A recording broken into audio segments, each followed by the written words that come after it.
l'Arménie a déclaré qu'elle mènerait des exercices militaires conjoints avec les États-Unis du 12 au 20 août. Le ministère de la Défense de l'Arménie a déclaré que les exercices Eagle Partner 2025 organisés en Arménie impliqueront des militaires de la Brigade de maintien de la paix des forces armées arméniennes, de l'armée des États-Unis, d'Europe et d'Afrique, ainsi que de la Garde nationale du Kansas.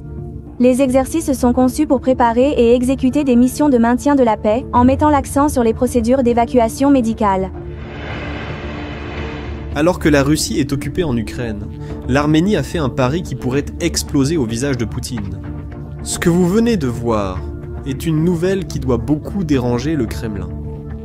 Parce que, dans quelques jours, des soldats américains vont fouler le sol arménien pour effectuer des exercices militaires en partenariat. Ce n'est pas seulement un exercice militaire, c'est l'Arménie qui tourne le dos à la Russie, après 30 ans d'une alliance qui n'a jamais fonctionné. Et derrière tout cela, il y a un pari qui pourrait très bien réussir. Ou très mal tourner pour l'Arménie. Laisse-moi te montrer ce qui se passe vraiment.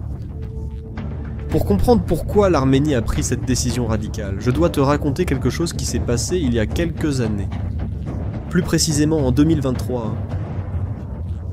Imaginez la scène. En moins de 24 heures, plus de 100 000 Arméniens ont fui leur maison au Haut-Karabakh, une région séparatiste à majorité arménienne qui avait déclaré son indépendance de l'Azerbaïdjan il y a plus de 30 ans. Des familles entières abandonnant tout ce qu'elles possédaient, ne transportant que l'essentiel. C'était la fin de 3 décennies de contrôle arménien sur cette région qu'ils considéraient comme leur patrie historique. Et où était la Russie, la supposée alliée et protectrice de l'Arménie? Tout simplement. Regardant, ce moment a été la goutte d'eau, mais... La vérité, c'est que la Russie avait déjà échoué avec l'Arménie auparavant. En 2020, lorsque l'Azerbaïdjan a attaqué et reconquis de grandes parties du Haut-Karabakh, Poutine est resté les bras croisés.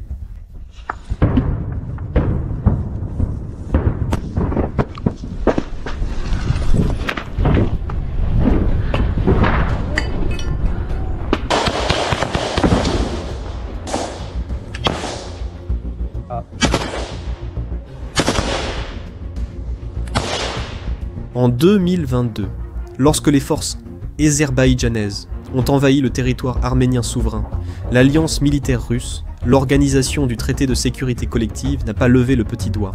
Alors je te demande, à quoi sert une alliance de sécurité qui ne te protège pas quand tu en as le plus besoin? Le premier ministre arménien, Nikol Pachinian, n'est pas un homme qui cache ses frustrations. En public, il a commencé à remettre ouvertement en question si l'organisation du traité de sécurité collective servait réellement les intérêts de l'Arménie. Mais Pachinian est allé bien au-delà des mots. Il a entamé un processus calculé de détachement de la Russie, qui a surpris même les analystes militaires. Tout d'abord, l'Arménie a cessé de participer aux exercices militaires de l'organisation du traité de sécurité collective. Ensuite, elle a retiré son représentant permanent de l'organisation. C'est alors que... En février 2024, le coup final est arrivé. L'Arménie a officiellement suspendu sa participation à l'alliance militaire russe et a cessé de payer ses contributions. Mais il y avait un geste encore plus symbolique à venir. Pachinian a fait quelque chose que peu de dirigeants dans cet espace post-soviétique ont osé faire.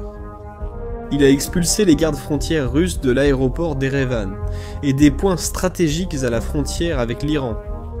Ce n'était pas seulement des positions militaires, c'était des symboles du contrôle russe sur les portes d'entrée de l'Arménie. Et puis, un nouveau problème est apparu. Créer un vide sécuritaire comme celui-ci est dangereux.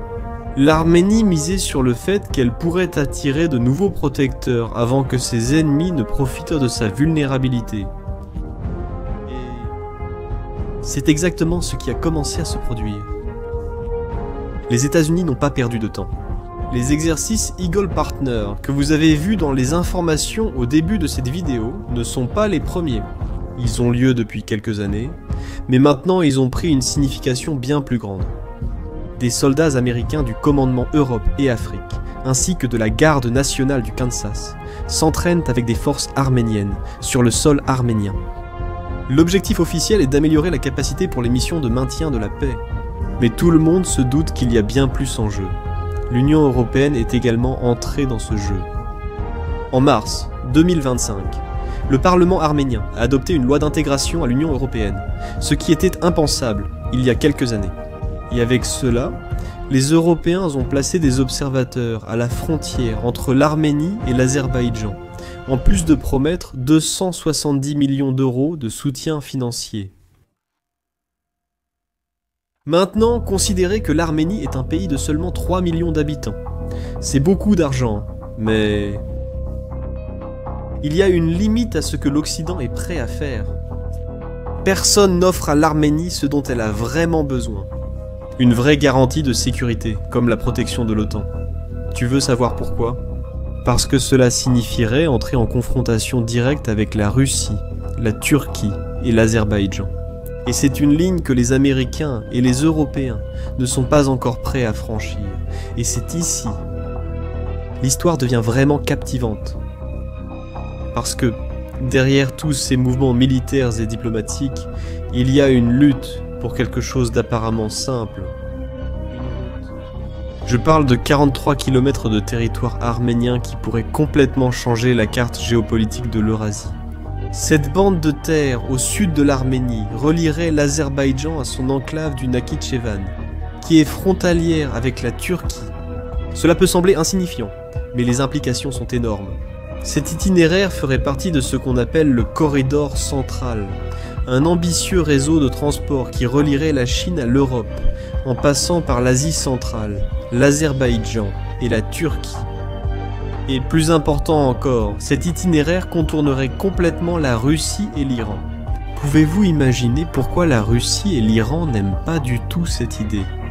L'Azerbaïdjan veut un accès total et sans restriction à travers le territoire arménien. Ils appellent à cela le corridor de Zangezur. Et ils exigent que ce soit extraterritorial, c'est-à-dire sans contrôle arménien sur qui y passe. C'est comme si c'était un morceau de l'Azerbaïdjan qui coupait l'Arménie en deux. L'Arménie, évidemment, rejette cette idée. Ils proposent quelque chose appelé le carrefour de la paix. En d'autres termes, ils disent « D'accord, vous pouvez passer, mais selon nos règles, avec nos contrôles douaniers, comme n'importe quelle frontière normale. » Pour eux, c'est une question de souveraineté fondamentale. Face à cette impasse, Trump intervient avec une proposition inattendue. L'administration Trump propose qu'une entreprise américaine gère ce corridor pendant 99 ans. Oui, vous avez bien entendu.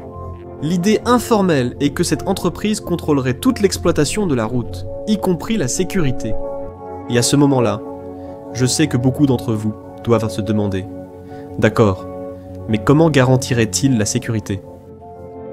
Avec environ 1000 mercenaires américains, la répartition des bénéfices serait la suivante dans ce scénario. 40% pour l'entreprise américaine, 30% pour l'Arménie et 30% pour l'Azerbaïdjan. Mais il y a quelque chose de très controversé dans cette proposition. Ces mercenaires auraient l'autorisation d'utiliser la force pour préserver l'intégrité du corridor. Cela signifie qu'une force militaire privée américaine contrôlerait effectivement une partie du territoire arménien. Pour l'Arménie, c'est un dilemme terrible. D'un côté, cela résout le problème de sécurité. Après tout, les Américains protégeraient le corridor de toute ingérence russe ou iranienne. D'un autre côté, cela signifie remettre le contrôle d'un territoire stratégique à une entreprise étrangère armée. Cette proposition de Donald Trump a une logique géopolitique claire. Les États-Unis tueraient plusieurs oiseaux d'une seule pierre. Il remplacerait l'influence russe dans la région, créerait une barrière au nord de l'Iran, garantirait le contrôle américain sur une route commerciale de plusieurs milliers de milliards de dollars et, en prime, gagnerait encore de l'argent dans le processus. Le problème, c'est que ce n'est pas seulement un conflit entre l'Arménie et l'Azerbaïdjan. Dans cette bande de 43 km, chacun a quelque chose à gagner. La Turquie considère cette route comme la réalisation d'un rêve très ancien. Connecter territorialement tous les peuples d'origine turque. C'est parce qu'il existe plusieurs pays, avec une population turque répartie de la Turquie jusqu'en Asie centrale. Des endroits comme l'Azerbaïdjan, le Kazakhstan et l'Ouzbékistan. La Turquie a toujours rêvé d'avoir une liaison terrestre directe avec ses pays frères, créant une sorte de pont turc allant d'Istanbul jusqu'à presque la frontière avec la Chine.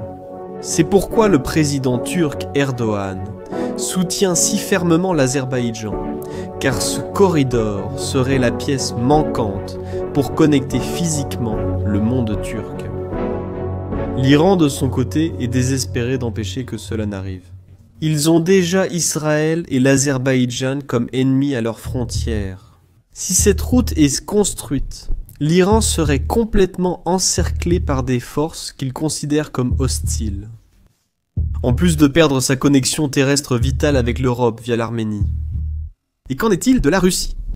Eh bien, Poutine ne peut pas permettre qu'une route contrôlée par les Américains remplace les routes qui passent par le territoire russe. Ce serait la fin définitive de l'influence russe dans la région sud du Caucase. Et il y a encore une autre couche dans cette histoire qui rend tout encore plus compliqué. Trump essaie d'élargir les accords d'Abraham pour inclure l'Azerbaïdjan. Pour ceux qui ne connaissent même pas, ces accords ont été une grande victoire diplomatique de Trump lors de son premier mandat. Il a réussi à faire en sorte que des pays arabes comme les Émirats arabes unis, Bahreïn et le Maroc fassent officiellement la paix avec Israël, ce qui semblait impossible depuis des décennies.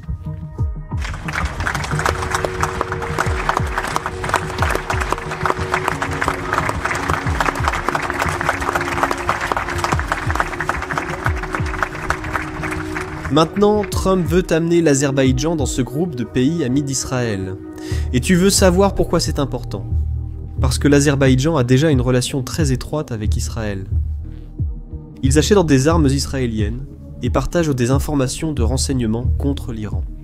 Formaliser cette alliance à travers les accords d'Abraham créerait une ceinture de pays alignés avec Israël juste à la frontière de l'Iran, isolant et mettant encore plus de pression sur les Iraniens. Mais il y a une condition. L'Azerbaïdjan ne peut adhérer aux accords d'Abraham que s'il signe d'abord un traité de paix avec l'Arménie. Cela signifie que le destin de l'Arménie est désormais lié à un jeu diplomatique bien plus vaste impliquant Israël, les pays arabes et la rivalité avec l'Iran.